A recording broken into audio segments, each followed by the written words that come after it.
Hello students, welcome back to the biology class. So in the last class we continued the chapter 13, the organisms and population, and we discussed the third population interaction or interspecific interaction, which is called as parasitism.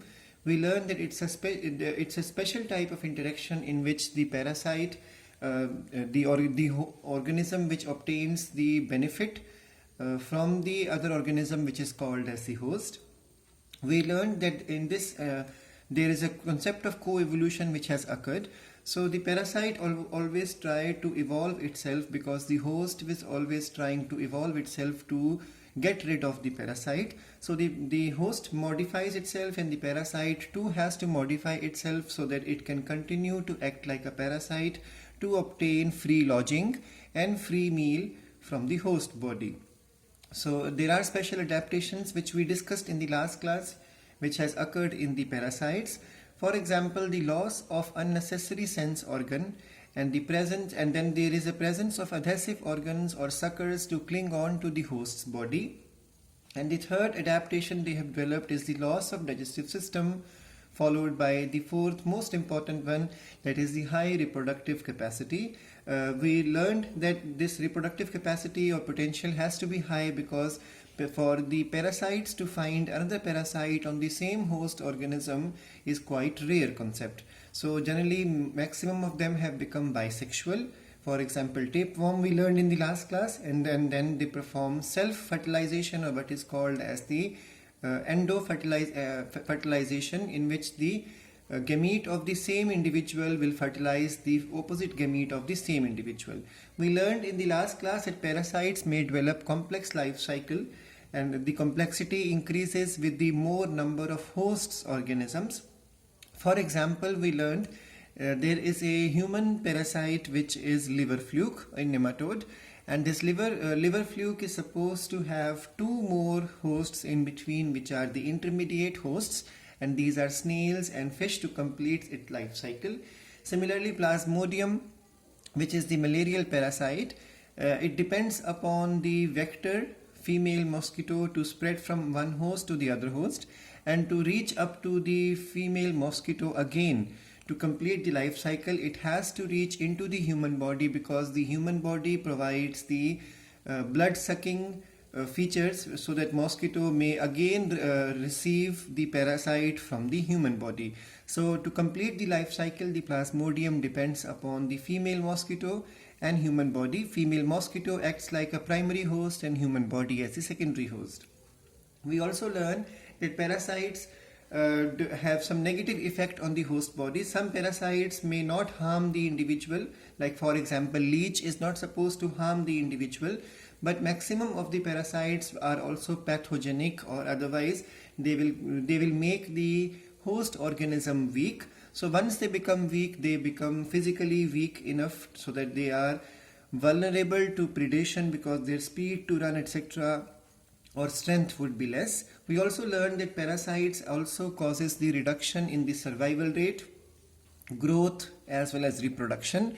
So overall this will have a negative effect on the population density. So the population density is going to decrease because the death rate is going to increase. Death rate happens more because of the weakness and vulnerable to predation, survival rate gone, and then the reproductive rate is going to come down. Because of this, the population density decreases. We also learned about the ectoparasites in the last class, which are the parasites which dwell on the host's body's outer surface, and then endoparasites which dwell inside the host's body. Example we learned was from the NCERT, the ticks on the dog and then the lice on the human. And the endoparasite example, the tapeworm, we can say Plasmodium. So the endoparasites may lodge into different body's organs. For example, they may go into lungs, they may go into the kidney, they may go into the liver, or even enter inside the cell, for example RBCs. We also learned about the temporary parasites in the last class, which they come and make a contact with the host body and then take the blood meal, for example leech, and then separate again. But there are permanent parasites also, for example the tapeworm. Then we learned about the holoparasites, which are completely dependent on the host and then the hemiparasites, which are partly dependent on the hosts for the nourishment. For example, the easiest examples are in the plant kingdom, where we learned about that the Cuscuta is a complete parasite, holoparasite, dependent on the host plant for both food as well as for water. And then we learned that the sandalwood is an example of hemiparasite because it is able to photosynthesize, but it needs the water from the host organism. So accordingly, two types are also there, stem parasites and the root parasites. We learned Cuscuta is a stem parasite, and then the sandalwood is the root parasites. We also learned that there are pathogenic parasites and non-pathogenic.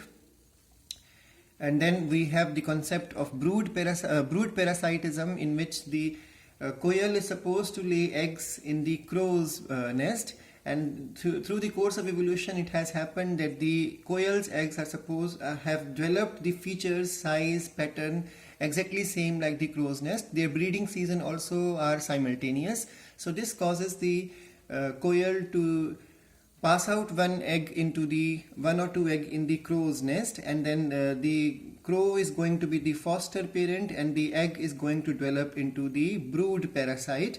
It will be first one to come out compared to the crow's eggs, and then finally it will be taking all the attention from the foster's parent, that means the crow, and this is an example of brood parasitism. Similarly, we have hyperparasites also, in which one parasite a host is there on which a parasite is there, and on that parasite there is another parasite. So example is on the body of rat we have the rat flea, and rat flea have in them the Pasteurella pestis. So rat flea is the parasite on rat, and Pasteurella pestis is the parasite to the rat flea.